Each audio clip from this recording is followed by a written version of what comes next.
Começando falando sobre o objetivo dos carolíngios.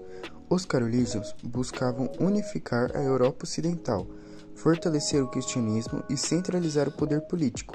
Sob Carlos Magno, promoveram conquistas territoriais, educação e laços com a Igreja, criando uma nova ordem imperial inspirada em Roma. Para começar introduzindo, o Império Carolíngio foi uma das principais potências europeias da Alta Idade Média, que surgiu como um unificador na Europa Ocidental. Seu líder foi Carlos Magno. Sua dinastia teve origem na aristocracia de Franca e os carolíngios chegaram ao poder com o declínio de Merovígios. A ascensão dos carolíngios começa na verdade com Carlos Martel, que é avô de Carlos Magno.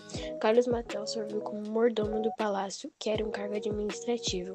Em 732, Carlos Martel obteve uma importante vitória na Batalha dos Poísteres, onde derrotou os mouros, ganhando prestígio e consolidando o poder de sua família. Pepino, o Brevo, filho de Carlos Martel e pai de Carlos Magno, foi o primeiro dos carolíngios a ser coroado rei dos francos em 751. Ele destronou o último rei merovingio com o apoio da Igreja Católica, e isso marcou o início formal da dinastia carolíngia. Quem foi Carlos Magno? Carlos Magno foi um dos principais meios de expansão e consolidação do Império. Viveu de 742 até 814.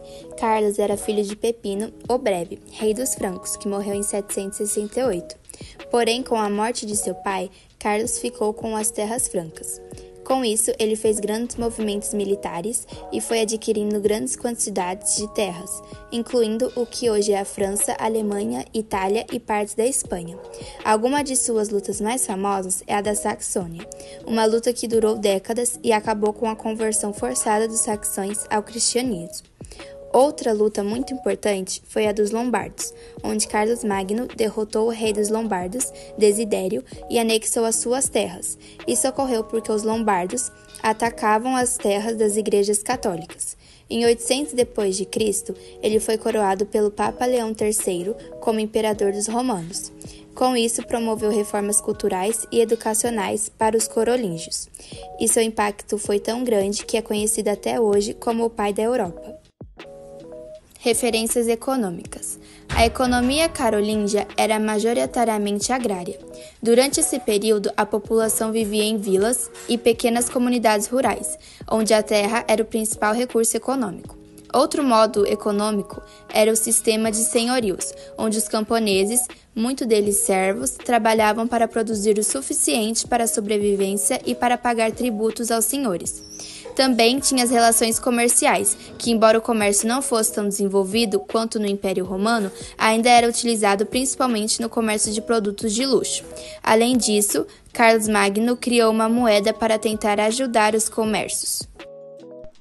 Língua e escrita. Temos o latim reforçado. O latim foi padronizado como língua oficial para unificar o império e garantir a comunicação culta. Reforma cultural e linguística. Carlos Magno promoveu a educação e a padronização do latim, incentivando o estudo de textos clássicos. Minúscula carolíngia. Uma escrita clara e uniforme foi criada para facilitar a leitura e a cópia de manuscritos. Influências vernáculas. Línguas locais começaram a influenciar a fala, marcando a transição para as futuras línguas românticas. Educação e cultura. As regiões eram divididas em condados, administradas pelos condes, e para fiscalizar foi criado o cargo de Missi Dominici, e era ocupado por funcionários enviados pelo imperador. A função deles era verificar e avisar o imperador sobre a cobrança dos impostos, a aplicação das leis e etc.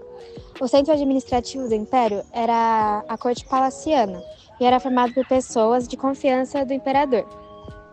Entre os principais funcionários são camareira, copeiro, marechal e conde palatino. O império não tinha uma capital fixa, mas sim itinerante, pois ela se fixava na cidade onde a corte estava.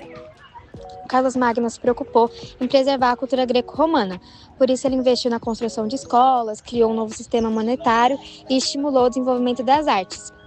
Graças a isso, o período ficou conhecido como o Renascimento Carolíngio. Falando agora um pouco sobre região e contexto histórico, o Império Carolíngio foi uma continuidade do Reino dos Francos. Ou seja, eles eram francos e esse povo estabeleceu-se na região da Gália, durante a fase final do Império Romano do Ocidente. Os historiadores dizem que o Império Carolíngio foi uma tentativa de recriar o Império Romano do Ocidente. Nesse próximo slide, temos 2 mapas onde conseguimos ver onde era a região da Gália, que antes era franca, onde os carolíngios se estabeleceram. Bom, Carlos Magno morreu em 814. Ele foi sepultado na Catedral de Aachen, em sua capital imperial de Aachen. Ele se casou pelo menos 4 vezes e teve 3 filhos legítimos que viveram até a idade adulta. Apenas o mais jovem deles, Luís, ou Piedoso, sobreviveu para sucedê-lo. Temos aqui 4 curiosidades, e a primeira delas é sobre o reinado de Luís o Piedoso. Luís o Piedoso foi filho de Carlos Magno e ele que tomou o seu trono após a morte do mesmo. E o reinado de Luís o Piedoso foi marcado por várias tragédias de constrangimentos, violências e desordem. A segunda curiosidade é sobre a Renascença Carolíngia. A Renascença Carolíngia está ligada a Carlos Magno, que foi um grande imperador, pois Carlos Magno incentivou a cultura, a educação, entre outras coisas que foram demasiadamente importantes para a história. O Tratado de Verdun é basicamente a divisão de 3 partes para os 3 filhos de Luís o Piedoso, que atualmente são a França, a Alemanha e a Itália.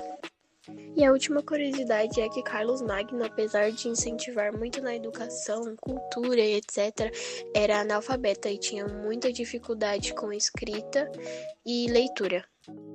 Concluindo, o Império Carolíngio foi um grande pilar na história, isso pois o grande nome de Carlos Magno foi revolucionário na construção do Império Carolíngio, que não apenas consolidou o poder político, mas também mudou aspectos culturais, educacionais e econômicos, que tiveram um impacto duradouro na história europeia.